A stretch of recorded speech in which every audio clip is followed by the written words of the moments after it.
আমি পুলিশের কাছে বলে দেবো না। অনেক প্ল্যান করে আমি জেলখানার আবদ্ধ গন্ডি থেকে বের হয়ে এসেছি।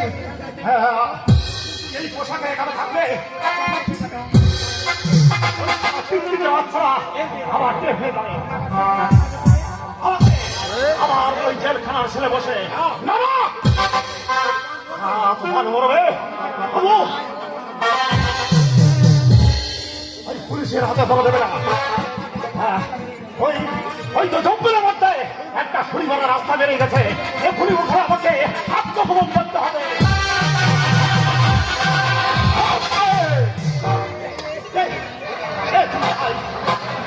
আমি এই জঙ্গলের খেল মানুষ আর একটা কথাই এই সারা জঙ্গল এলাকা থমথমে হইয়া যায়। আর হতে পারে জঙ্গলের মাঝারা মশালাতে মারিয়াছে আমি সেই মানুষ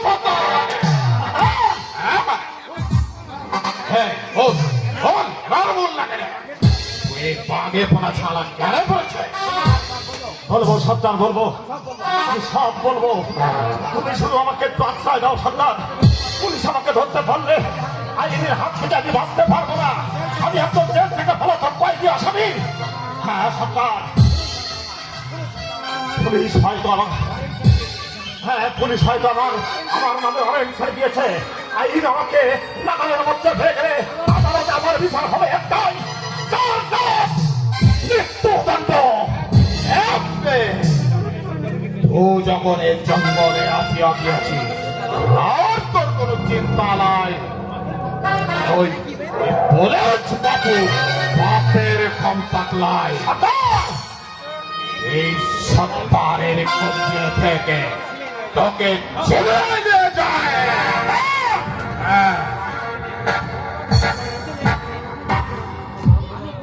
আমি বুঝে নিয়েছি তুই বাবু আছিস।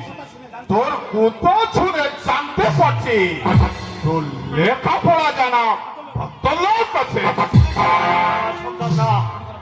আমি কোনো ভদ্র সন্তান নই, আমি একজন খুনি আসামি। জেল থেকে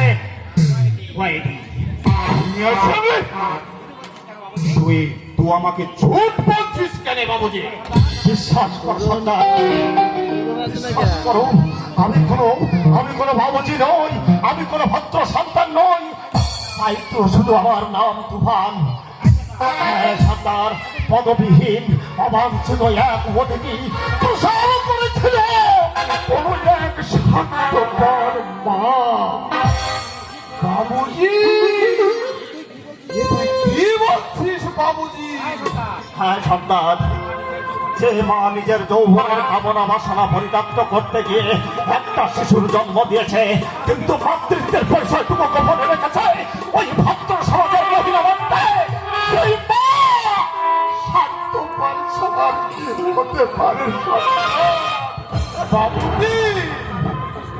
বাবুজি রে তুই কান্না করছিস কেন? তোর হাত কেন ছল ছল করছে? এই মেধায় যাত্রিত হওয়ার হৃদয়ে বাড়ি নয় সন্তান, অনুশোচনার আগুনে কত বিক্ষত হওয়া, তো চৌক ভেঙে বেরিয়ে আসা যারা আগুন। বল বাবুজি বল, তোমার শরীরে বাঘের ছাল কোনা কেন? আমি একজন খুনি আসামি সন্তান। খুনি আসামি? তুই একজন ভদ্রলোক হয়ে কেন খুন করছিস? বল না কেন তুই এমন বাঘে ছালাপনা করেছিস? আমার মতো দুটো তুফান যাতে এক বুক হাহাকার নিয়ে এই পৃথিবীতে জন্মাতে না পারে, তার জন্য আমি নিজের হাতে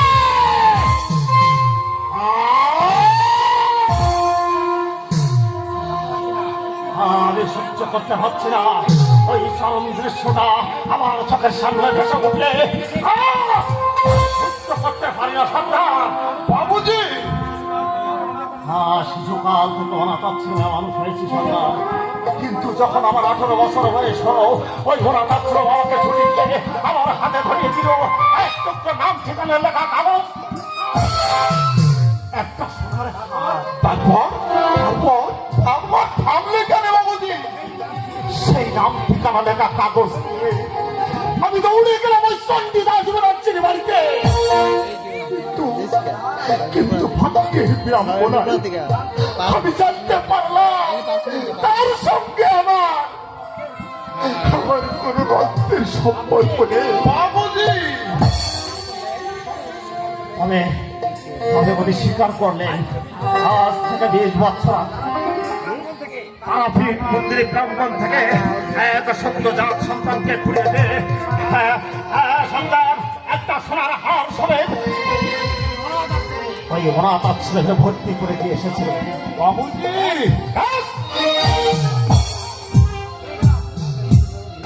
দেখলাম আমার জন্মের ইতিহাস, বুঝে নিলাম আমি একজন পিতৃ পরিচয়হীন অবৈধ জানার সন্তান। হ্যাঁ, আমার সারা শরীরে রক্ত টকটক করে ফুটে উঠল। উদ্দেশ্বাসে ভারী দিয়ে আমি তারা ভিড়ের উদ্দেশ্যে সন্ধ্যা তখন আগত। হ্যাঁ, সন্ধ্যা তখন আগত। ট্রেনটা ফেরত করবে খাবার আগে স্টেশনের পাশে একটা ঝোঁক থেকে শুনতে পেলাম এক নারী কণ্ঠের আত্মনাদ। আমি সমস্ত ট্রেন থেকে রাত দিয়ে পড়ে ওই চোখের আড়ালে গিয়ে দেখতে পাই খাঁটি পোশাকধারী এক পুলিশ প্রশাসন কর্তা পথের সর্বহারা এখন মহিনীকে ঝুঁকা হানির চেষ্টা করছে।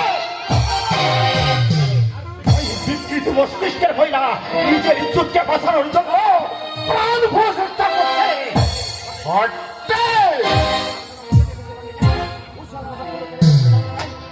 ও শালার দোকান হাতিয়ার নিতে পারলেন? আজ পুরো কেটে নেবে, হয়তো আমার যাবজ্জীবন জেল হতো না সন্তান। তাই ওই শয়তানটাকে আমি জীবনের মতো শেষ করে দিয়েছি। করেছিস বাবুজি? ও পক্ষ সমাজ তোকে খুলি আসামি ভাবলেও আমার কাছে তুই পাকপাল আছে সর্দার। হ্যাঁ বটে, তোকে আমি এই জঙ্গলের দেবতা বানাবো রে বাবুজি।